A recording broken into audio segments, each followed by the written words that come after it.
Amit sir તેમની કેબિનમાં બેઠા હતા ત્યારે તેમના કેશિયર આવ્યા અને કહ્યું, સર, મારે 2 દિવસની રજા જોઈએ છે.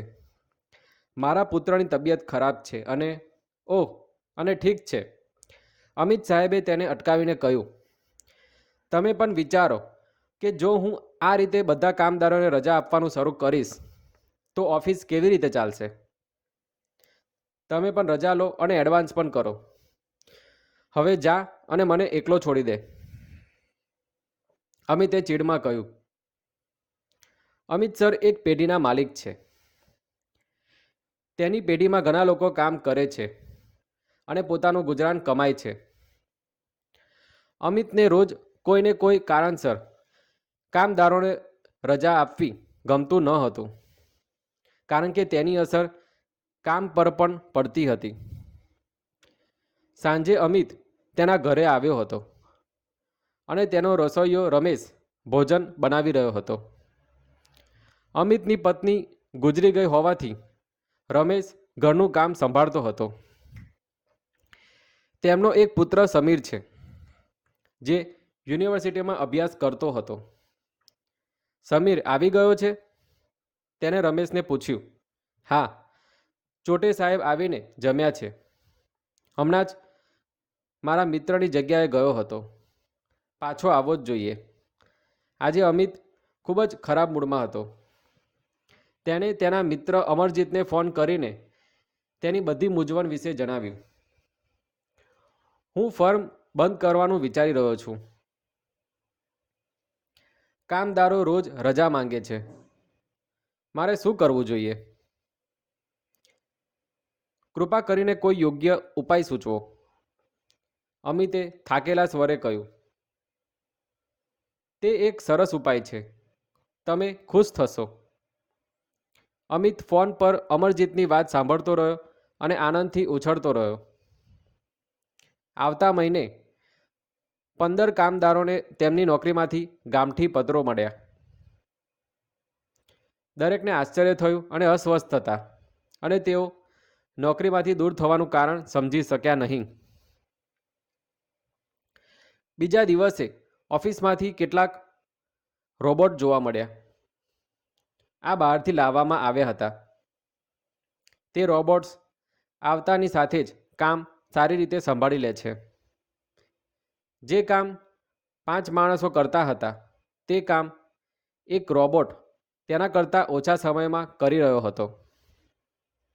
વાહ વાહ! હવે આ મશીનો માણસો કરતાં પણ વધુ સારું કામ કરી રહ્યા છે. તે પણ 24 કલાક માટે, અને તેમના માટે રજા અને પગારનો કોઈ મુદ્દો નથી. અને આ રીતે પેઢી માટે ઘણા પૈસા બચશે. અમિત ખુશ થઈ ગયો. જો કે મનુષ્યમાં લાગણીઓ હોય છે, અને તેમની સાથે કામ કરવું એ વધુ સારો અનુભવ છે. માણસ માત્ર તેના મનથી જ નહીં, પરંતુ તેના હૃદયથી પણ નિયંત્રિત થાય છે. માનવ મગજ અને હૃદય નજીકથી જોડાયેલા છે. એક ભાવનાત્મક સંપૂર્ણ રચના છે. હવે પેઢીનું કામ સારી રીતે ચાલી રહ્યું હતું, અને તેની જગ્યાએ રોબોટને નોકરીએ રાખવામાં આવે તો કોઈએ રજા પણ માંગી ન હતી. એ જ રીતે થોડા વર્ષો વીતી ગયા હતા, અને અમિતની પેઢી ખૂબ ઊંચાઈએ પહોંચી ગઈ. કેટલાક વર્ષો વીતી ગયા હતા. અમિતનો પુત્ર સમીર બહાર ભણવા ગયો હતો. અમિત તેને ખૂબ મિસ કરતો હતો. હવે અમિત પણ બીમાર પડવા લાગ્યો હતો, અને તે તેના પુત્રની યાદોથી ત્રાસી ગયો હતો. એક દિવસ તેણે સમીરને મેસેજ કર્યો. પ્રેમ પુત્ર, હવે હું ઉંમરના એ ભાગમાં છું. હું ઈચ્છું છું કે તું હંમેશા મારી સાથે રહે, મારી વાત સાંભળે, મારી એકલતા દૂર કરે. આશા છે કે તું મારી વાત સમજી શકીશ. દીકરાએ ઝડપથી જવાબ આપ્યો. પપ્પાજી, જરાય ચિંતા ના કરો. જલ્દી જ તમારી એકલતા દૂર થઈ જશે. પુત્રનો જવાબ વાંચીને અમિત ખૂબ જ ખુશ થઈ ગયો. અને સમીરની આતુરતાથી રાહ જોવા લાગ્યો. એક દિવસ પણ પસાર કરવો મુશ્કેલ હતો. થોડા દિવસો પછી તેને એક મોટું, લાંબુ અને ભારે પાર્સલ મળ્યું, જેના પર લખેલું હતું, પપ્પાજી, તે હંમેશા તમારી સાથે રહેશે, તમારી વાત સાંભળશે, તમારી સંભાળ રાખશે અને તમે બિલકુલ એકલતા અનુભવશો નહીં. અમિત આશ્ચર્યચકિત નજરે પાર્સલ તરફ જોઈ રહ્યો હતો.